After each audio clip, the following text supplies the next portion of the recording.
Wow ভাবি, তোমার ব্রেসলেটটা কত সুন্দর।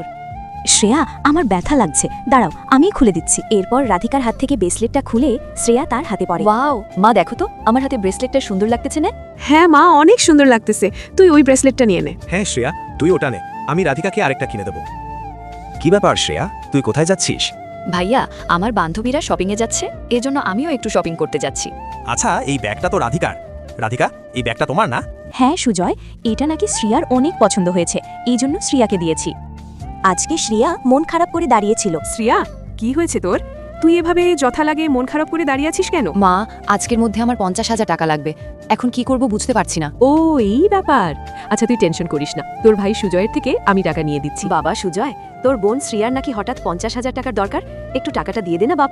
ঠিক আছে মা, দিচ্ছি। শ্রিয়া, তোকে বলেছিলাম না সুজয়কে বললেই টাকা দিবে। এভাবে 1 মাস যাওয়ার পরে সুজয়ের মা অনেক অসুস্থ হয়ে পড়ে। শ্রিয়া, মার চিকিৎসা করতে প্রায় 10 লক্ষ টাকা লাগবে।